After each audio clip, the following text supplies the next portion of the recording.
months. That's the only way we can upstage Aaron Rodgers tonight. Yes. What would you guys have to talk about on your show, Shannon, if it wasn't that?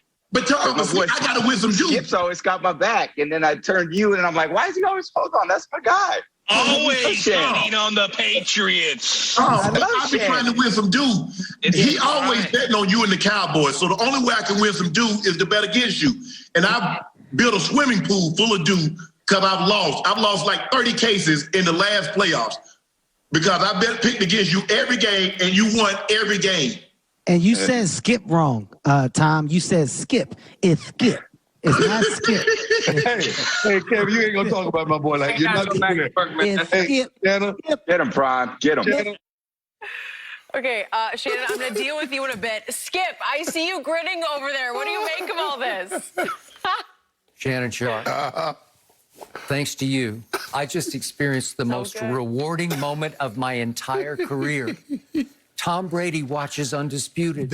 Tom Brady knows I have his back. Tom Brady knows you don't. And as usual, Tom Brady killed with kindness because he is the smiling, chuckling assassin. Yes. He stuck the knife in while he was chuckling, right? Yes. He chuckled all the way through it because he thought you should have his back, but you never have his back. Yeah, that's what he thought, Skip. Thank you, Tom Brady. And I told him I'm gonna get all my due back once he retires. You ain't gonna have nobody to bet on. Oh, how good did that feel? I mean, I feel like Tom might actually know who I am now that I know he knows who's Skip and Shannon. Maybe, just maybe. Oh, he watched. Oh, Skip, I also have his back. Just for the record, Tom, I got you. We're gonna move on because that was great. The Bears saw the opportunity. Conclusion, because they go to the 2 pro days and they start sitting down with the North Dakota State coaches and they realize that this kid did everything for them. They gave him full responsibility to set the protection at the line of scrimmage, to audible at the line of scrimmage. They put him under center about half the time, which we don't see college quarterbacks under center. But in Kyle's offense, you up under center. You don't just use shotgun. You up under center a lot. And they found him to be a play fake master. What do they do? What is the essence of their offense?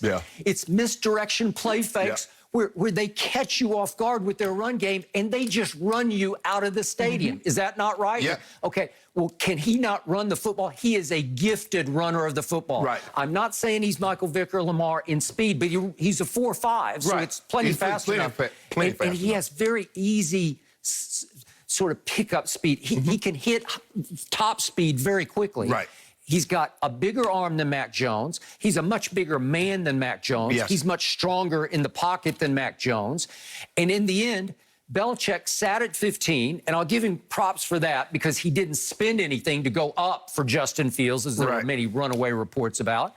But he took, to me, the poor man's Tom Brady. And I underline poor man's because right now, Bill Belichick is a poor man when it comes to his roster. Last week, Pro Football Focus ranked their roster 20th. Well, it's in large part because he's been such a terrible drafter of talent that it has gone down, down, down until the cupboard got bare and they spent in free agency and tried to beef up what was left of their roster. And he did some nice things with the roster. He overspent for everybody, but they were desperate. And now they're desperate to have the next Tom Brady.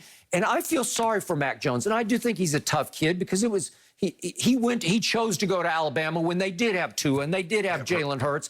And obviously he just stepped right in and said, I can do this. Right. So I don't think he'll be overwhelmed by the pressure, but all of a sudden the spotlight is going to go off cam onto Mac Jones because Patriot Nation is going to say, we finally got our Brady. Correct. And remember, Brady's got everybody back next year in Tampa, so the pressure's only going to ratchet up on Mac Jones and Bill Belichick to live up to Tom Brady in New England, right? Yep. Okay, so in the end, this is what I love the most. We had Trey on yesterday. Right. But he's a film junkie. His father was a cornerback who played in the Canadian League and also Canadian Football League and the World League at London Monarchs. And he taught him well, and he instilled in him an extremely strong work ethic. But this kid has the highest football IQ of any of these 5 quarterbacks. Again, huge talent, big mind, lots of mental responsibility, chip on shoulder because the University of Minnesota, where he dreamed of playing, rejected him as a quarterback and said, no, you can play safety or linebacker. Right. Okay, so now he goes to North Dakota State with the biggest chip on his shoulder of any of the 5 quarterbacks. And his number one priority is breaking down tape of NFL games and ball security. What kid have you ever seen come out of college with ball security in his head as, this is my number one priority? Right. It's the essence of winning championships is ball security, right? Gotta You take care of just football. cannot turn the football over. So what does he do in his first year of starting for North Dakota State, which is the perennial, power in that FCS?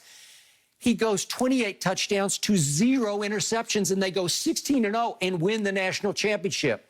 You can't underestimate that, even though it's lower class competition. I get all that. But even that lower class competition, Skip, the thing that you look for when you see a guy at that level and he's playing lower competition, does he dominate? Not is he just getting by, does he dominate? He dominated, as you mentioned, the 28 touchdowns, the 1,100 yards rushing, the undefeated season, the national, because that's a lot of, Skip, when you go there, they're the Alabama of the FCS. They are. That's correct. That's what they are. They're the Alabama of the FCS. And so he was filling in for a guy that just went number 2 overall in Carson Wentz. You don't think there was some pressure in 2019? Yeah. Yes. Yes. I agree. Yes. So in the end, I believe Mac Jones will be only as good as the talent around him. Right. And he had obviously great talent around him because they had the second most first-round picks last night of anybody in the history of the draft. Yeah, they tied with the Canes in 2004-6. Right? Okay. And they could have had more, actually. Barmore slipped into the I was surprised. I actually thought Tampa might take him with 32. I did, too. Didn't. That's what I was thinking. Took that kid Tryon, who opted out at Washington last year, but he can rush the passer. So the point is, I've read this to you before once, and I'm going to do it again, but Lance Zierlein I have highest respect for because he breaks down these draft profiles for NFL.com, and he wrote about Mac Jones. While the production looks great, he has clearly benefited from the wealth of riches up front, in the backfield, and at wide receiver. Well, I think we all agree with that. Right. He has a tendency to play with some panic when pressure gets after him, and he could struggle when things aren't optimal around him. Jones has good backup to low-end starter potential. Well, that's how I saw him. He was sensational last year because he was surrounded by sensational. So, again, when Trey Lance grows up, he will be able to lead and lift a team to the highest level. I believe that Mac Jones will never be more than a product of what you put around him. And he will get the most out of what you put around him. But when you go up a level to pro football, he's going to have a harder time. But that's what you do with young quarterbacks, Skip. What do? What did they do with Dak? They went and got him Amari Cooper. They gave him C.D. Lamb. They gave him Micah Gallup. What you do with young quarterbacks is that you surround them with talent. You see what they try to do with golf. You see what they try to do. That's what they're doing. What they're doing now, Skip, is that it's just not...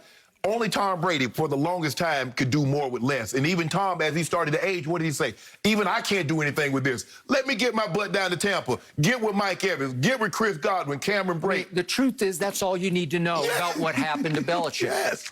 And again, his reputation as a drafter is pretty pathetic. No, he's not that good at that, Skip. Okay? Let's and be his all the way owner, real. a couple of weeks ago, called him out and said, the only reason we spent like we spent in free agency is because we have drafted poorly. He said that. So there was some hot seat going on under Belichick last night. Then he made some smug comment after the draft about, I missed those mock drafts, like I didn't pay any attention to them. Well, maybe he should have paid some attention to the mock drafts, right?